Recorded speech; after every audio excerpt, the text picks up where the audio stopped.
এই পৃথিবী যেমন আছে ঠিক তেমনই রবে। সুন্দর এই পৃথিবী ছেড়ে একদিন চলে যেতে হবে। কালজয়ী এই গানের স্রষ্টা উপমহাদেশের প্রখ্যাত চারণ কবি বিজয় সরকার। আজ তার ৩৯তম মৃত্যুবার্ষিকী। তিনি একাধারে গীতিকার, সুরকার ও গায়ক ছিলেন। ১৮০০ বেশি গানের জনক তিনি। শিল্পকলায় অবদানের স্বীকৃতি স্বরূপ ২০১৩ সালে মরণোত্তর ২১ পদক দেয়া হয় গুণী এই শিল্পীকে। নড়াইল প্রতিনিধি ফরহাদ খানের তথ্য ছবিতে ডেস্ক রিপোর্ট।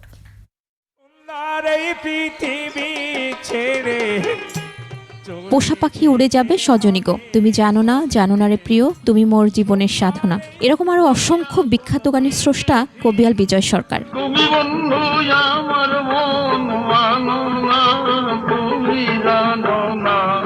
অসাম্প্রদায়িক চেতনার সুরস্রষ্টা, গীতিকার ও গায়ক চারণ কবি বিজয় সরকার ১৯০৩ সালের ২০ ফেব্রুয়ারি নড়াইল সদর উপজেলার বাঁশগ্রাম ইউনিয়নের ডুমদি গ্রামে জন্ম। বাবার নাম নবকৃষ্ণ অধিকারী, মা হিমালয় দেবী। প্রকৃত নাম বিজয় অধিকারী হলেও সুর, সঙ্গীত ও অসাধারণ গায়কী ঢঙের জন্য তিনি চারণ কবি ও সরকার উপাধি লাভ করেন।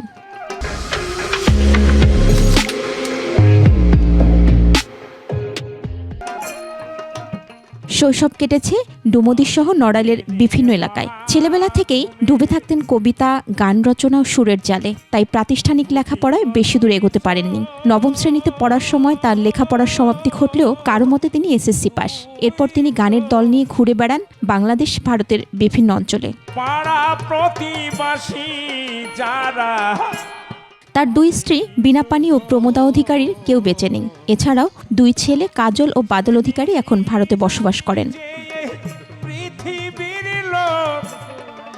২০১৩ সালে মরণোত্তর ২১ পদক পান বিজয় সরকার। বার্ধক্যজনিত কারণে ১৯৮৫ সালের ৪ ডিসেম্বর ভারতে পরলোক গমন করেন কবিয়াল বিজয় সরকার। পশ্চিমবঙ্গের কেওটিয়ায় তাকে সমাহিত করা হয়।